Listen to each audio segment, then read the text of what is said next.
The February cold in Halifax had a way of getting into your bones before you even stepped outside. I'd learned to layer thermal undershirt, then my work blouse, then the cardigan I kept in my locker at the hotel, the one with the fraying hem I kept meaning to replace. My daughter called it my grandma sweater. She wasn't wrong, but it was warm, and warm was what mattered when you were pulling a double shift on a Tuesday because your coworker had called in sick and you needed the overtime hours. I worked the front desk at the Harbor Arms, a boutique hotel in downtown Halifax that catered to business travelers and the occasional wedding party. It wasn't glamorous. The marble floors were starting to chip near the entrance, and the elevator button for the 4th floor stuck half the time. But the tips were decent, and my manager, a soft-spoken man named Gerald, had never once made me feel bad for leaving exactly at the end of my shift to pick up my daughter from her after-school program. That was the shape of my life. Not small. I wouldn't call it that, but contained. Carefully contained. I'd built it that way on purpose. My daughter Abby was 8 years old and she had her father's green eyes, and my stubbornness, and an alarming talent for knowing when I was lying to her. She'd been asking lately about why she didn't have a dad who lived with us, the way some of her friends did. I'd told her the truth, as much of it as an 8-year-old needed. That her father and I had cared about each other, very much, once. But life had taken us in different directions. And she had been the best thing that ever came out of all of it.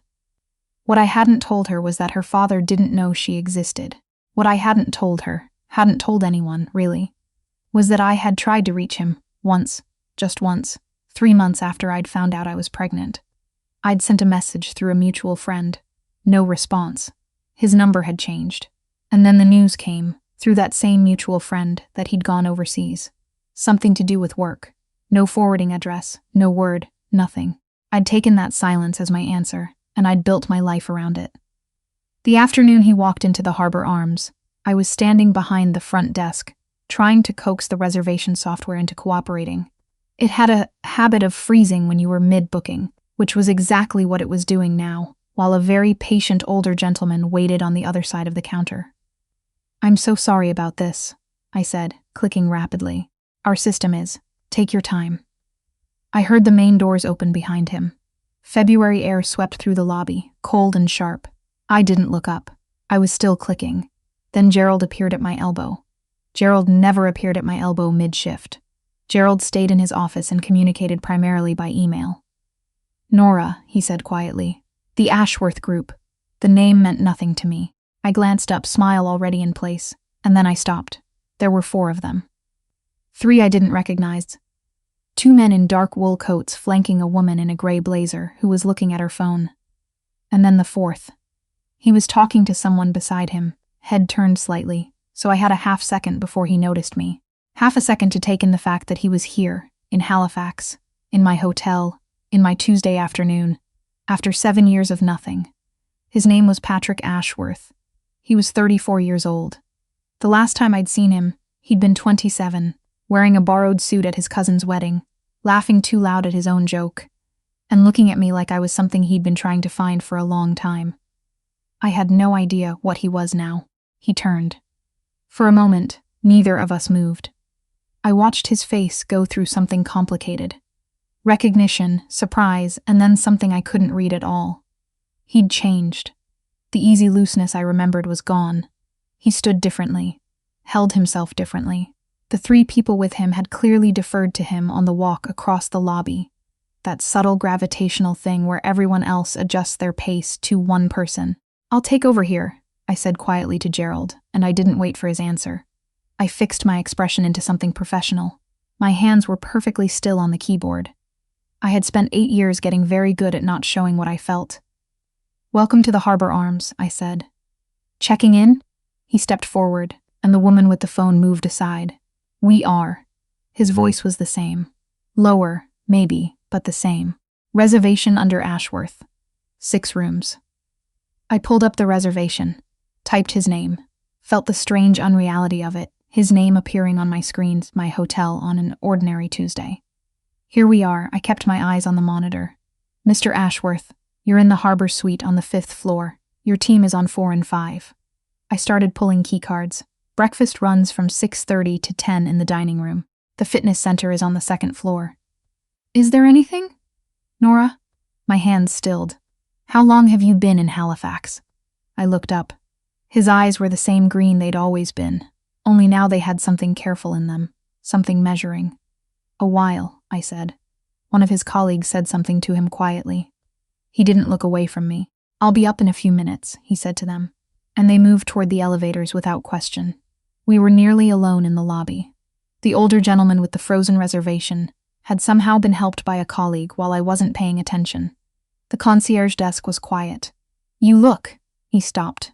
The same? No, he said it plainly. Not the same. I handed him the key cards across the counter. Neutral. Professional. I had a system for this. For moments that wanted to crack me open.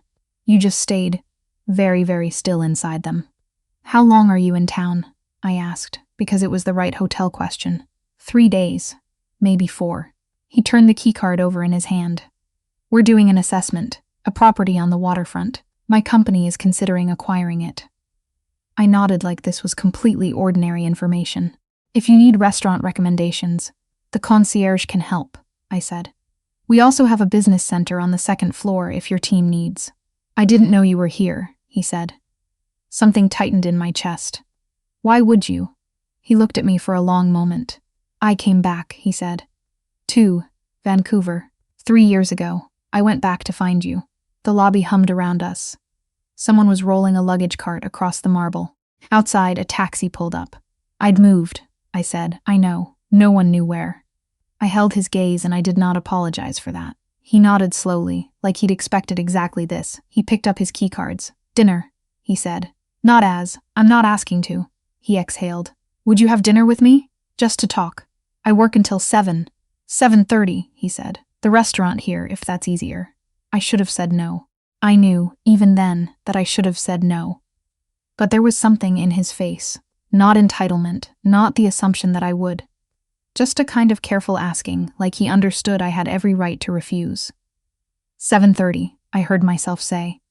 He nodded once and walked to the elevator. I turned back to my computer and I typed nothing for about 45 seconds. Then I called my neighbor, Bev, who had a key to my apartment and a standing arrangement for exactly these kinds of emergencies, and I told her I'd be late picking up Abby from her place. Bev asked no questions. Bev was a saint. I spent the rest of my shift in a careful haze, checked in 3 more guests, answered the phone twice, confirmed a dinner reservation for a couple celebrating their anniversary. Normal things, all of them. I did them all correctly. At 7:10, I changed into the spare blouse I kept in my locker. I always had one, spills being what they were, and I sat down in the hotel restaurant at 7:28. He was already there. He stood when I came in, which I hadn't expected. Small thing, but I noticed it. He'd changed too, out of the wool coat, into something simpler. He looked less like whoever the business version of him was. We ordered. The server left. For a moment we just sat there, which should have been awkward and somehow wasn't quite. You left Vancouver, he said. After the wedding, about a year after. Why Halifax? I'd done my placement year here in university. I liked it. Affordable. Good schools. I wrapped my hands around my water glass. I had reasons. He was quiet for a moment. I left, he said, in 2017. It was supposed to be a year. My uncle had a company in Edinburgh that was falling apart and there was no one else who could go. My family. He stopped. I don't want to make excuses. I'm not asking for any. I know. I'm offering one anyway because I think you deserve to know it wasn't. He rubbed a hand across his jaw. I didn't leave to leave you. I want you to know that. The server brought our food. We said thank you. We picked up our forks. You tried to reach me, he said. It wasn't a question. I looked at him. Jonah told me, he said, eventually, years later, that you'd asked after me. Something in his expression shifted. By then I'd lost track of. I didn't know where you were. I should have had a way for you to reach me. I should have left one. That was on me. I didn't know what to do with this conversation. I had imagined it years ago in the early days when I was exhausted and scared and running numbers on a napkin, trying to figure out how mat leave would work. I had rehearsed things, I might say. Sharp things. Honest things. Now here we were, and all I could think about was the fact that my daughter was at Bev's apartment 3 kilometers away, eating whatever Bev had made for dinner, probably talking Bev's ear off about whatever she'd learned in school that week. "There's something I have to tell you," I said. He set down his fork. I'd thought about this moment. I'd never planned it, never let myself plan it, because planning it would have meant believing it might actually happen. But I had thought about it, in the way you think about things you can't control, the way the mind goes to them in the middle of the night. "I have a daughter," I said. "She's 8. He was still. "Her name is Abby," I said. "She's yours." The restaurant continued around us. Someone laughed at a table nearby. A server asked someone across the room if they'd like to see the dessert menu. The ordinary sounds of an ordinary Tuesday night. He didn't say anything for a long time. I watched him do the math, watched it move across his face. The year, the timeline, what it meant. He wasn't slow. He'd never been slow. 8, he said. "Yes, I didn't." "I know." "How did I not?" He stopped, started again. "Did you know before I left?" "No. I found out later. I tried." "Jonah's message," he said. His voice had gone very quiet. "You weren't asking about me. You were trying to tell me." I didn't answer, because the answer was obvious. He put both hands flat on the table. I watched him breathe. In, out. He wasn't angry, or if he was, it wasn't directed at me. It was something else. Grief, maybe, for the 8 years that had simply happened without him. "I'd like to meet her," he said finally. "If that's, I'm not going to demand anything. I just want you to know that's what I want. I know." "Is she?" He stopped. "What's she like?" Despite everything. Despite the cold knot in my chest, the vigilance I'd been carrying since the moment he walked through those lobby doors, something loosened in me, just slightly. "She's relentless," I said. "She asks about 15 questions before breakfast. She cried for an hour when we watched a nature documentary about caribou. She's the best thing I've ever done." Something moved across his face. It was quiet and complicated, and I looked away from it. "I want to do right by her," he said. "And by you, not Inna," he exhaled. "I'm not assuming anything, but I want you to know that I'm not going anywhere." "Not again." I said nothing. I'd learned not to make decisions in the middle of emotional moments. I'd learned that the hard way. "I need to think," I said. "Of course. She doesn't know about you," she's asked. "I've given her an age-appropriate version of events. But she doesn't know your name or that you're." I wrapped my hands around my glass again. I'd want to talk to someone. A counselor, maybe. "About how to introduce this, whatever you need," he said. "Whatever pace you need." "I mean that." I looked at him then. Really looked at him. The way I hadn't let myself do since he'd walked through the doors. There was something different about him that I was only now putting words to. He'd grown up. The easy confidence had been replaced by something steadier, more serious. Less like someone who assumed the world would arrange itself around him. More like someone who'd learned it didn't, and had adjusted accordingly. I didn't know yet if I could trust that. Trust, I'd learned, was something you tested slowly, over time, with evidence. Not in restaurants on Tuesday evenings. But I wasn't going to pretend I felt nothing either. I'd stopped being good at pretending, somewhere around year 3 of doing everything alone. "She has your eyes," I said. It came out before I fully decided to say it. He went very still. "Green," I said. "Drives me crazy when she gives me that look." He nodded, slowly, and looked down at the table, and I thought, for just a second, that he might not be entirely steady either. We finished dinner. We talked a little, carefully, about logistics. He would be in Halifax until Friday. He gave me a number. A real one. A permanent Canadian number, he said. He'd moved back 8 months ago. He was based in Toronto now. I put it in my phone and didn't look at it again. I walked home instead of taking a cab. I needed the cold and the dark and the 20-minute walk to put something back in order inside me. Bev was still up. Abby was asleep, on Bev's couch, wrapped in the throw blanket that lived there specifically, because Abby fell asleep there, at least twice a month. I stood in the doorway of Bev's living room and watched my daughter breathe for a moment. She had her arm tucked under her cheek. Her hair had come halfway out of its braid. She'd taken off one sock. She looked so much like herself, like this completely specific and irreplaceable person who had arrived and reordered everything. I thought about Patrick Ashworth sitting across a restaurant table, Doing the math, going still. I thought about the 8 years between us. The years I had handled, the years he had missed, all the ordinary Tuesdays that had added up into this life. I wasn't angry.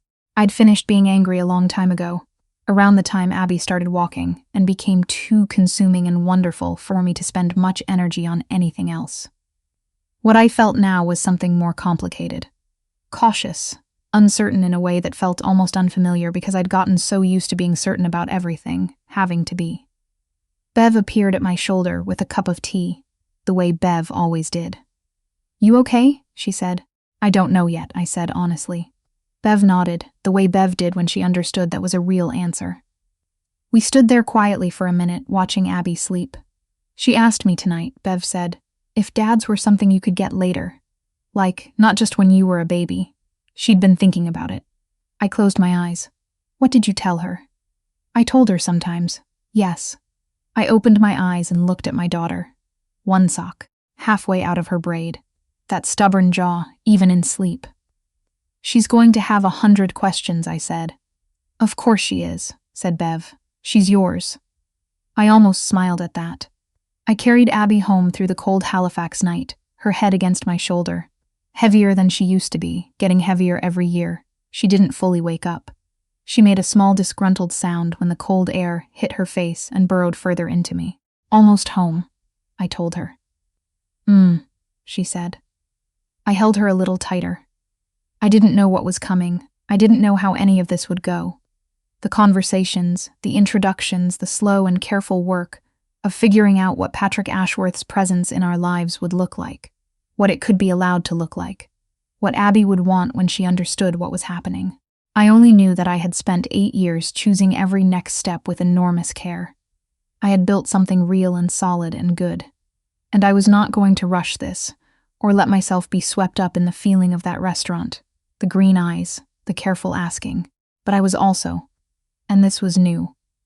Or maybe not new, maybe just allowed again after a long time underground. I was also not going to pretend that some part of me hadn't been waiting, in the way you don't admit to yourself you're waiting for something, for the chance to lay this particular weight down. I tucked Abby into her bed, smoothed her hair back from her face, and stood in the doorway of her room for a long moment in the dark. She had his eyes. She had my stubbornness. She was entirely, completely her own person. Whatever came next, she was the reason I would get it right.